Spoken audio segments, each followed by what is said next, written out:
일꾼 삼으신 구세주의 넓은 사랑 항상 찬송합니다.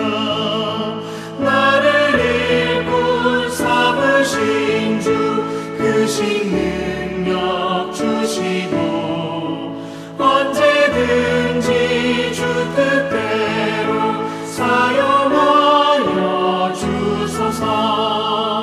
내게 부어주시려고 은혜 예비하신 주, 주의 은혜 채워주사 능력 있게 하소서. 나를 일꾼 삼으신 주 크신 능력 주시고 언제든지 주 뜻대로 사용하여 주소서.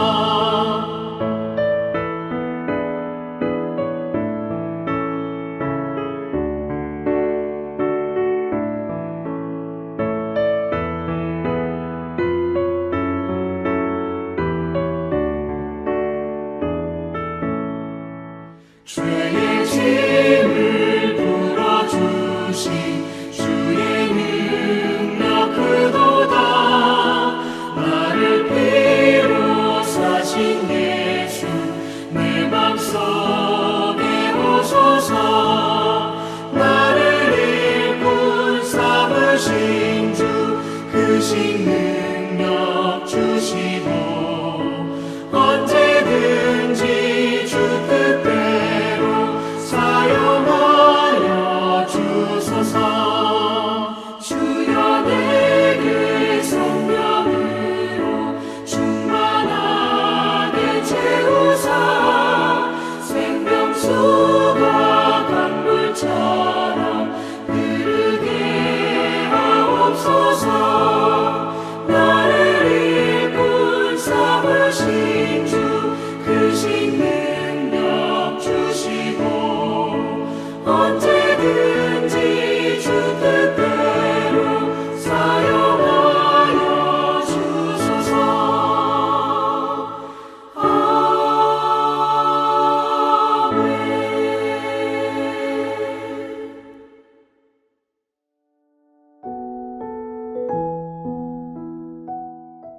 하늘에 계신 우리 아버지, 아버지의 이름을 거룩하게 하시며 아버지의 나라가 오게 하시며 아버지의 뜻이 하늘에서와 같이 땅에서도 이루어지게 하소서. 오늘 우리에게 일용할 양식을 주시고 우리가 우리에게 잘못한 사람을 용서하여 준 것 같이 우리 죄를 용서하여 주시고 우리를 시험에 빠지지 않게 하시고 악에서 구하소서. 나라와 권능과 영광이 영원히 아버지의 것입니다. 아멘.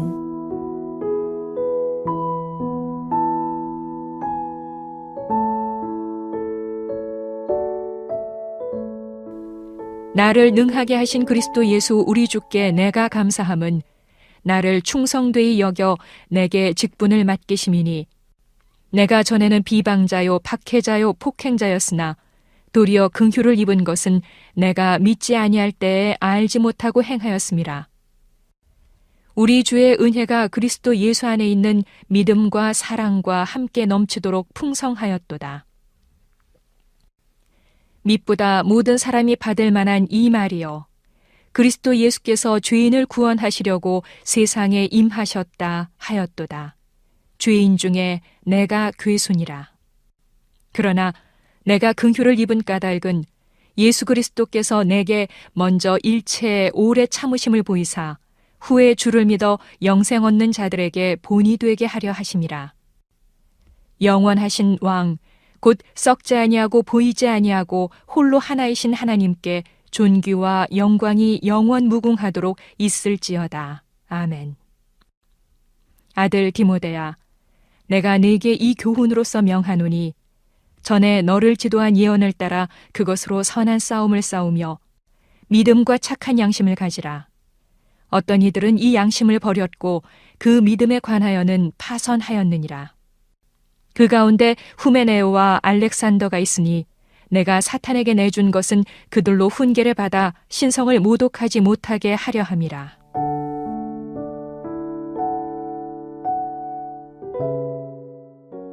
오늘 본문은 어제 우리가 읽은 본문과 이어서 생각을 하셔야 합니다. 어제 본문에서는 거짓된 가르침, 다른 교훈을 전하는 자들이 에베소에 많고 그 가르침들 때문에 성도들이 영향을 받고 있었다고 말씀을 드렸습니다.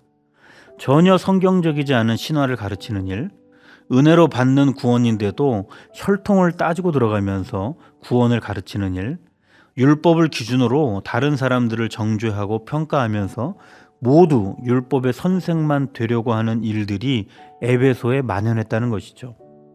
오늘 본문은 그런 현실 속에서 우리가 놓치지 말아야 하는 것을 설명합니다. 바로 우리를 향하신 하나님의 은혜이죠. 이것은 우리가 하나님의 자녀가 될 수 있는 근거가 되고 구원받은 자로서 살아가야 하는 기준이 됩니다. 바울이 설명하는 우리가 입은 은혜는 무엇인지, 그 은혜가 우리에게 들어와서 이루려는 것은 무엇인지, 그 은혜를 입은 자로서 어떻게 다른 사람을 대해야 하는지를 본문을 통해서 생각해 보겠습니다. 바울이 소개하는 하나님의 은혜는 용납하시는 은혜입니다. 율법의 선생만 되려고 하는 태도에서는 나올 수가 없는 것이죠. 율법주의의 신앙은 정죄하고 판단하고 평가하고 지적할 뿐이지 용납이라는 것은 없습니다. 그러나 하나님은 우리를 향하여 용납하신다는 것이죠. 바울은 하나님의 용납하심의 은혜를 설명하면서 자기 간증을 합니다. 하나님의 사도가 되기 이전에 자신의 상태가 엉망이었다는 거죠. 그리스도를 비방하는 자가 자신이었고 그리스도를 따르는 자들을 박해하고 폭행하는 자가 자신이었다는 겁니다. 그저 평가하고 판단하고 지적하기만 하는 율법주의로 하자면 바울은 완전히 무너져야 합니다. 그러나 하나님은 그를 용납하셨습니다. 용납받은 이유를 13절 끝부분에서는 이렇게 설명을 하는데요. 내가 믿지 아니할 때에 알지 못하고 행하였음이라. 자기가 복음에 대한 이해가 없었을 때, 자기가 하는 일이 잘못이라고 생각을 하지 못하고 있을 때, 그때 일어났던 일들이기 때문에 하나님이 용납해 주셨다는 겁니다. 이 말은 내가 잘 모르고 한 거니까 괜찮다, 이걸 말하려고 하는 게 아닙니다. 잘 모르고 한 일이기 때문에 얼마나 더 심각한 죄를 많이 지었겠습니까? 그럼에도 하나님이 은혜 가운데 용납해 주셨다, 이 말을 지금 강조하고 있는 것이죠. 하나님께서 용납하시는 은혜를 바울에게 주신 목적이 있습니다. 14절에 보시면 믿음과 사랑이 넘치게 하시려고 바울에게 은혜를 주신 겁니다. 하나님이 주신 은혜가 내 안에 풍성하게 부어질수록 내 믿음과 사랑도 함께 풍성해진다는 것이죠. 15절에서는 바울이 자기 자신을 죄인 중에도 괴수, 그러니까 가장 큰 죄인이라고 고백하는 장면이 있습니다. 그리스도를 비방하고 그리스도를 따르는 자들을 박해했기 때문에 그렇게 말하는 것이죠. 그랬었기 때문에 바울이 느끼는 하나님의 은혜, 이건 더 감격스러울 수밖에 없습니다. 바울은 역사상 가장 훌륭한 전도자였습니다. 수많은 죽을 고비를 만나면서도 복음을 전하는 그의 삶은 한 번도 꺾이질 않았습니다. 어떻게 그렇게 담대하게 맡겨진 사명을 감당해 나갈 수 있었을까요? 나 같은 죄인을 용납하신 하나님의 은혜를 묵상할 때마다 그 안에서 믿음과 사랑도 함께 충만해졌기 때문입니다. 이게 바울을 용납하시고 그에게 은혜를 부으셨던 하나님의 목적입니다. 바울은 자신이 하나님의 은혜를 충만하게 받은 것을 설명하면서 이 은혜가 자신에게만 해당되는 것은 아니라고 말합니다. 16절 한번 볼까요?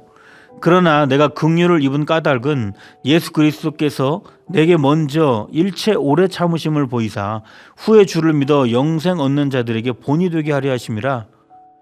하나님이 바울을 용납하신 것은 바울을 위한 것이기도 했지만 그것을 통해서 하나님의 은혜가 뭔지를 다른 사람에게 설명하시고자 하는 이유도 있었던 겁니다.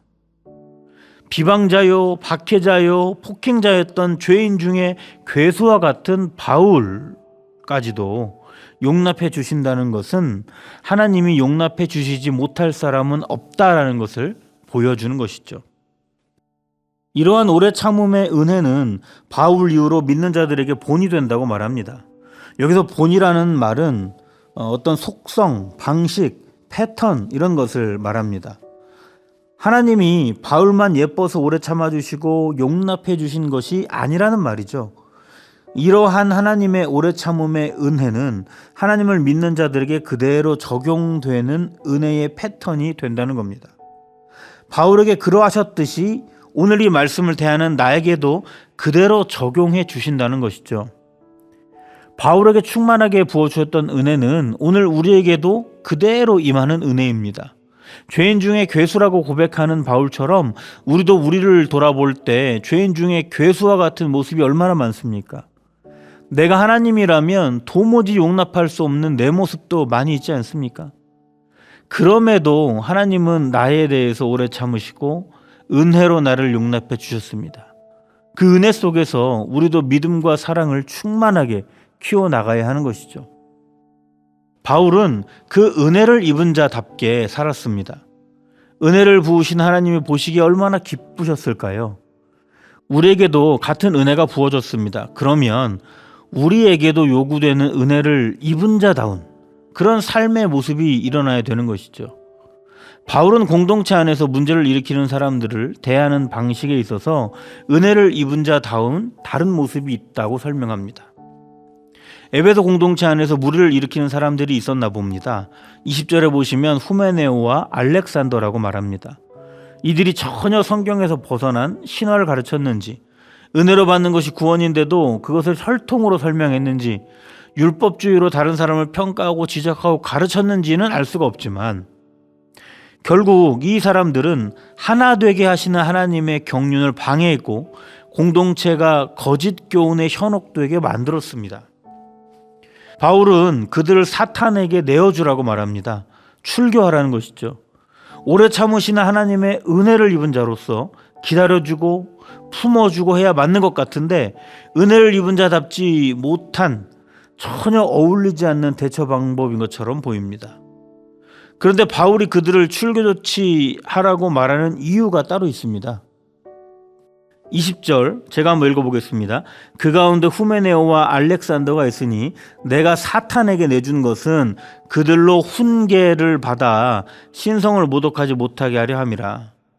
이들은 자신들의 말과 가르침으로 하나님의 세우신 공동체를 혼란스럽게 했던 것이죠.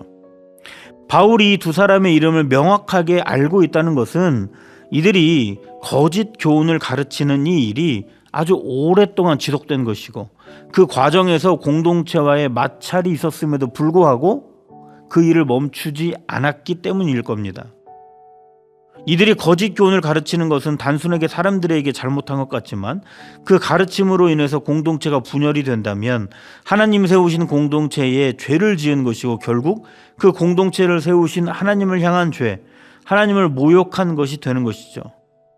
그래서 바울은 그들의 행위를 신성모독이라고 말합니다. 그러나 바울이 말하는 출교는 그들에게 잘못이 있으니 내치자는 것이 아닙니다. 공동체 안에서 분리시키는 이 출교를 통해서 하나님을 향해 죄를 짓는 일을 즉각 멈출 수 있도록 하자는 겁니다. 공동체를 위한 일이기도 하지만 하나님을 향해 죄를 짓는 후메네오와 알렉산더에게 더 이상 죄를 짓지 않도록 하는 그들을 위한 일이기도 한 것이죠. 바울은 이 조치를 통해서 한 가지 더 기대하는 바가 있었습니다. 출교를 통해서 그들이 잠시 생각을 정리하는 겁니다. 훈계를 얻는 것이죠. 자신의 잘못을 돌아볼 시간을 주는 겁니다. 결국은 출교라는 것이 공동체에서 완전히 속아내겠다는 것은 아닙니다. 더 이상 하나님께 죄를 짓지 못하도록 돕는 일이고 회개를 통해 생각을 바꾸고 다시 공동체에 돌아올 수 있도록 길을 열어주는 것입니다. 이 안에 오래 참으시는 하나님의 긍휼의 정신이 담겨 있습니다. 우리는 살아가면서 이해할 수 없는 사람들을 많이 만나죠. 교회 공동체 안에서도 마찬가지로 만납니다. 공동체 안에 해를 끼치는 사람들도 종종 있습니다. 그럴 때 우리는 그런 사람들을 어떻게 대해야 하겠습니까? 저마다 율법의 선생이 되어서 지적하고 평가하고 정죄하는 것은 오래 참으시는 하나님의 은혜를 입은 자들이 해야 하는 방식이 아닙니다. 나에게 은혜를 부으신 하나님을 기억하면서 넘쳐나는 믿음과 사랑으로 상대방을 바라봐야 하는 것이죠.